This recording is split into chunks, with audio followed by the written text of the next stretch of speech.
Dan sesaat lagi, 11 tersangka termasuk Wakil Menteri Ketenagakerjaan Immanuel Ebenezer atau Noel setelah diperiksa KPK dan setelah mengenakan rompi oranye akan dibawa menggunakan mobil tahanan untuk selanjutnya ditahan selama 20 hari ke depan. Immanuel Ebenezer, seperti yang kita saksikan sama-sama di layar kaca, saudara, sudah keluar dari gedung Merah Putih KPK.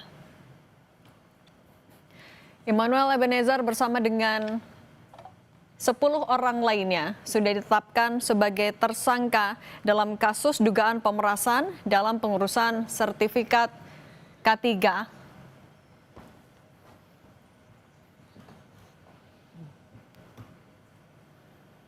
Oke, dulu ya. Oke. Terima kasih kawan-kawan. Saya ucapkan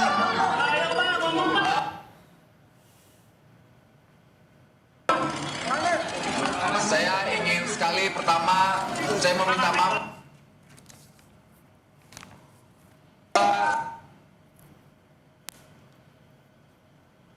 Saya minta maaf terhadap rakyat Indonesia dan kasih bahwa saya tidak di OTT.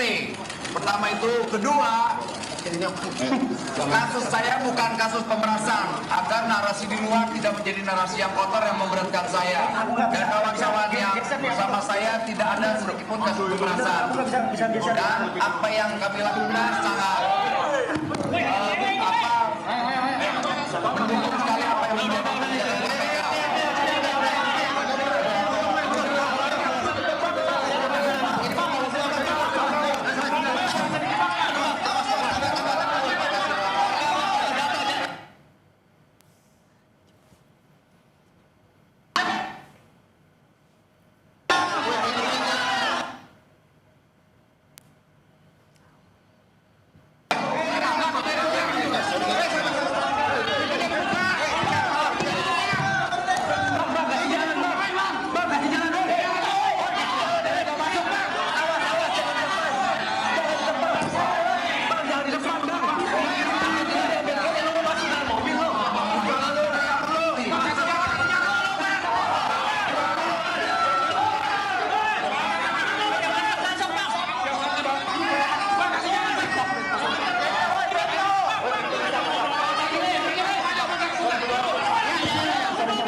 Setidaknya ada 3 poin yang tadi disampaikan Noel ketika keluar dari gedung Merah Putih KPK. Yang pertama, ia meminta maaf kepada rakyat.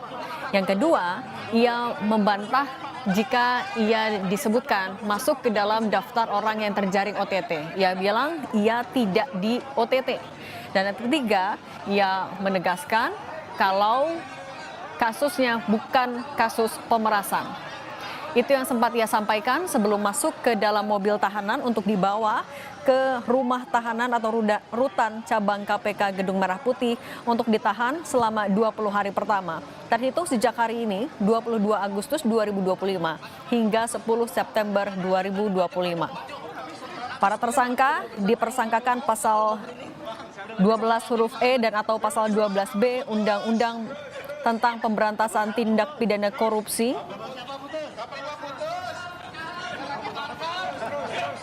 Wamenakar Immanuel Ebenezer atau Noel diduga menerima 3 miliar rupiah pada Desember 2024.